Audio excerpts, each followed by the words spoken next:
MCU में infinity stones अब कहाँ है, क्या कोई जानता है?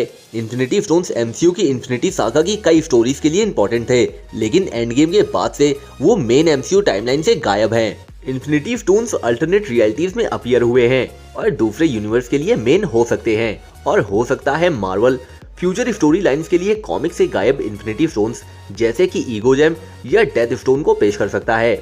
तो चलिए देखते हैं मार्वल उन्हें लेकर कहाँ गया है। तो सुपर सीक्रेट को सब्सक्राइब करते हुए चलिए शुरू करते हैं। इन्फिनिटी सागा की कई स्टोरीज के लिए इंपॉर्टेंट होने के बावजूद 2019 की एवेंजर्स एंड गेम इवेंट के बाद से ही infinity stones Marvel cinematic universe की मेन स्ट्रीम से गायब हो गए हैं, क्योंकि इन्फिनिटी स्टोन्स फेज 1 से ही एमसीयू का मेन कोर थे। इसलिए इन्फिनिटी सागा का ज्यादातर हिस्सा स्टोन्स की कहानियों के साथ लिया गया था, लेकिन तब से उनका जिक्र शायद ही कभी किया गया हो। एवेंजर्स इन्फिनिटी वॉर फाइनली सभी 6 इन्फिनिटी स्टोन्स को एक साथ ले आई, क्योंकि फिल्म में उन सभी को पाने के लिए थैनोस की स्पेक्टेकुलर जर्नी को दिखाया गया था। यूनिवर्स में बैलेंस बनाने के इरादे से मैट टाइटन ने इन्फिनिटी स्टोन्स की कंबाइंड पावर का यूज करके ब्रह्मांड की आधी आबादी को अपनी उंगलियों के एक झटके से मिटा दिया था। इससे बड़े पैमाने पर तबाही हुई और एक ही पल में ब्रह्मांड को 5 साल की उथल पुथल में ढकेल दिया गया।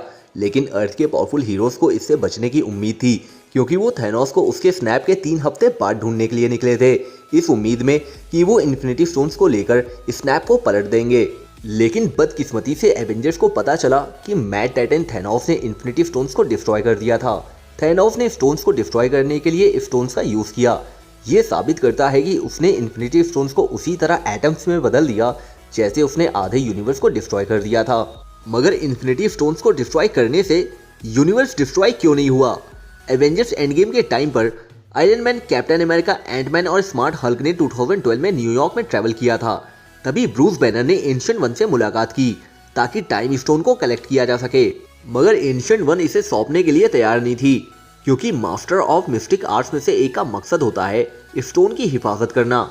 इस मूवमेंट में हमें एक खास बात पता चलती है, जिसमें एंशिएंट वन ब्रूस को बताती है कि यूनिवर्स से इन्फिनिटी स्टोन्स को हटाने से तबाही हो सकती है। लेकिन एंड गेम में इन्फिनिटी स्टोन्स के मिटने के बाद एमसीयू में ऐसा होता नहीं देखा गया।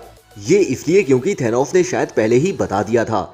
उसने वास्तव में उन्हें पूरी तरह से खत्म नहीं किया, बल्कि उन्हें एटम्स में बदल दिया, ये इशारा करते हुए कि स्टोन की पावर्स और मॉलिक्यूल्स अभी भी एमसीयू में मौजूद हैं।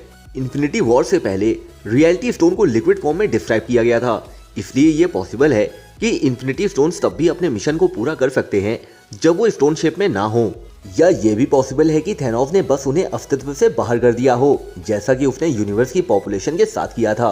तो आखिर इन्फिनिटी स्टोन्स कहाँ हैं? दरअसल स्टोन्स मल्टीवर्स में ही मौजूद हैं, जिन्हें कई बार वेरियस रियलिटीज में देखा गया है, जिससे पता चलता है कि वो अभी भी दूसरे यूनिवर्स में बहुत इंपॉर्टेंस रखते हैं।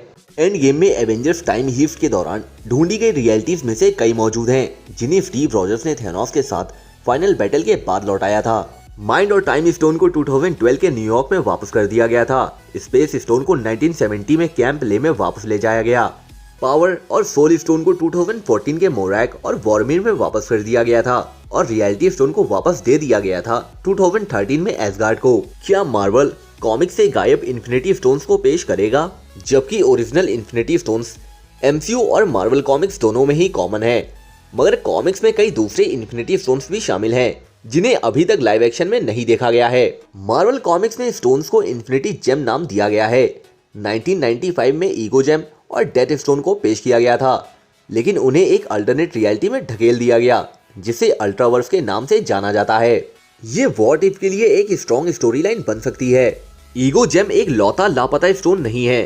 2015 की दी इन्फिनिटी गाउंटलेट इवेंट ने डेथ स्टोन की शुरुआत की, जिसे थैनोस को मारने के लिए अर्थ 94241 के नोवा एनवेन बैकियन ने बनाया था। मगर इन सब के बावजूद मार्वल कॉमिक्स हमें कभी भी सरप्राइज करने में पीछे नहीं हटता। डेडपूल के पास कंटिन्यूटी स्टोन भी है, जो कैरेक्टर्स को कॉमिक्स के राइटर से बात करने की एबिलिटी देता है, जो रैन रेनॉल्ड्स की अपकमिंग एमसीयू मूवी डेडपूल 3 के दौरान शुरू होने वाली एक मार्वलस स्टोरी होगी। और आखिर में मैं ये बोल ही देता हूँ, यू आर मार्वलस।